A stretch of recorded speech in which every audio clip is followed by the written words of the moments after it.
Hi, welcome to our pre-calculus. Today's topic is solving a word problem using the law of sines. So let me just remind you what was the law of sines. If you have a triangle, it has three angles and three sides. It was simple for us to show that the ratio of a sine of an angle to the length of the side opposite of it is the same for all three angles. We use this is referred to law of sines, and there are two cases that we solve with this set of equations. One's called ASA, or angle side angle. You have these two angles given to you, and the side between them is also given. It was straightforward to apply this and get the third angle as well as the two sides. And there is a more elaborate case of side-side angle.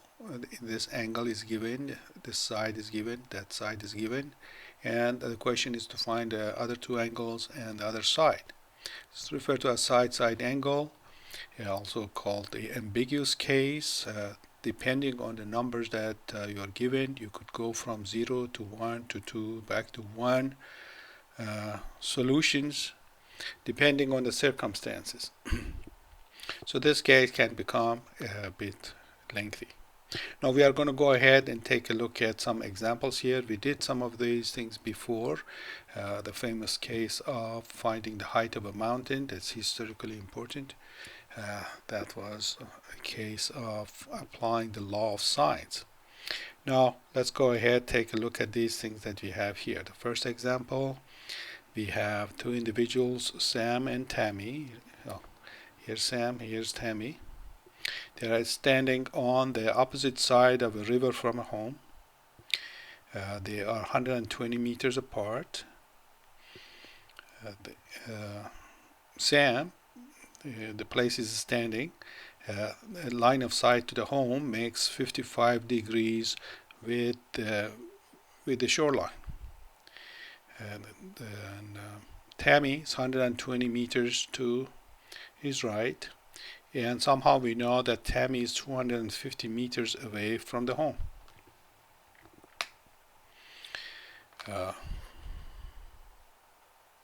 What is it that we want? Find the measure of the angle B. So the question here is, what is this angle?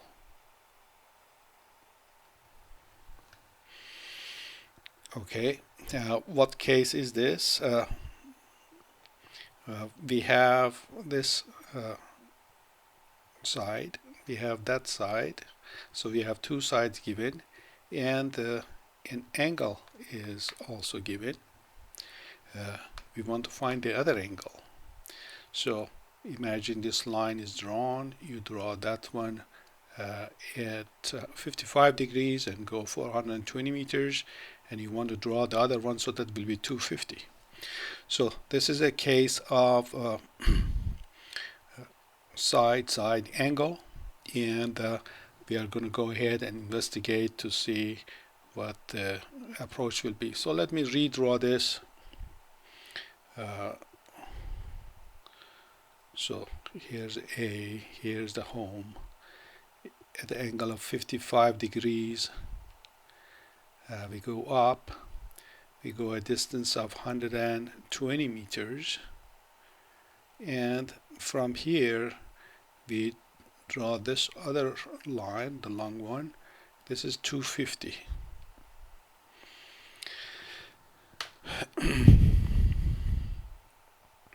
What we want to find is this one. So this is the angle B. Let's go ahead and write our relationships. So we have sine of A, so sine of 55 to 250 has to be equal to sine of C to 120, and that has to be equal to sine of B to, well, we don't know, what B is.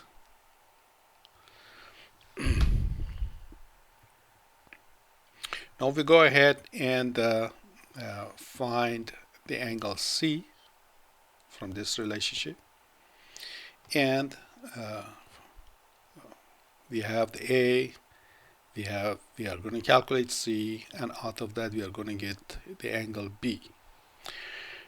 Now just before we go any further, we want to mention that this is the side-sided angle case, and the reason for the complication here is that you could imagine this 250 to be thrown to the other side, and that angle becoming the exterior angle. So that's why this is perhaps called ambiguous case, or you have to be kind of careful when you're solving this. Occasionally the solution can be lengthy. In this problem, however, it's going to be straightforward. Let's go ahead and find out what sine of C is going to be. So sine of C is going to be, I multiply by 120, it becomes 120 sine of 55 over 250. Let's go ahead and calculate this one. Okay, so we go ahead on our calculator, find out what this thing is. Something close to, so this is an approximation, 0.3932 and so on.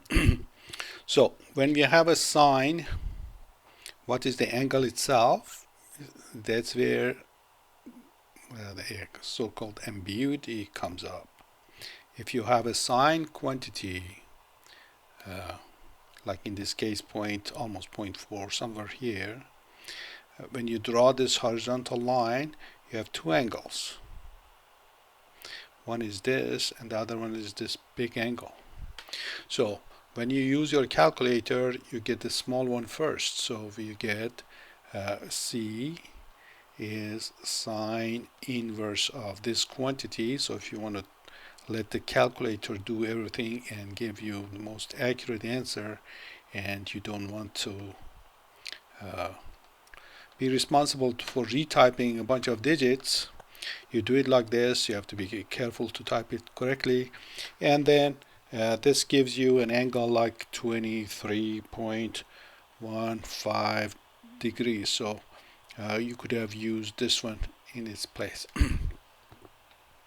How about so this is one possible angle.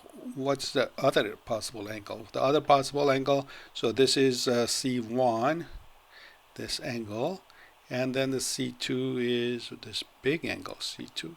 What is C2? C2 is going to be 180 minus C1. So 180 minus that is going to be what, 156.85, so on. Well, this second angle is not acceptable. Not acceptable because of what reason? Can you stop this video and reason for yourself why we don't play with the second one? So I'm pausing for a second, so you pause this thing and then you come back. Well, for obvious reason, if this is angle is 150 something and then that angle is 55, the two of them already add up to more than 180. So we can't have a triangle like that. What is the meaning of this C2? Oh, that's the reason behind this so-called ambiguous case, or all the headache in this thing, is that if you take this 250 and throw it to the other side, is that right? If you throw it to the other side, then the angle here, that is 156. But that's not our setup anyway. This side is not on the other side of this leg, and if that were the case, 55 wouldn't be an interior angle, would be an exterior angle, and so on. So this is not acceptable. We're left with just 2315. In some of the previous problems we had, there was no picture drawn, nothing specified, just some data given, and then you had to go and sometimes two answers will be acceptable, but in this case we have just one. So at any rate, what is B? B is going to be 180 minus A plus C1. So total for the triangle is 180. A is 55. C1 we found it to be 2315. So this one we found it to be 2315. And then you go ahead and find out what B is. Let me type it in. So we just calculate this angle. It becomes 101.85, for example. And that is what this one turned out to be, 101.85. Quantity B was not asked for here, so we don't spend any time finding it. So the case of side-side angle is a bit lengthier than that one. You have to be careful about steps that you're taking. Let's go ahead, take a look at another example here. A pilot is flying over the ocean. She determines that the angles of depression of two ships are 53 and 47. So angle of depression 53, angle of depression 47, as shown in the figure below. The plane is 4 miles from the ship located at location A. So somehow we know this is 4 miles. Perhaps these are friendly and they exchange information and they find out they're 4 miles apart. Then, sorry for my screen jumping. How far apart are the two ships? So we want to find this one. So if these are called A and B, it stands to reason to call this thing C, and this is the little c. We want to find out what the little c is. Well, typically using a little bit of geometry is going to help us. For example, this whole angle is how many degrees?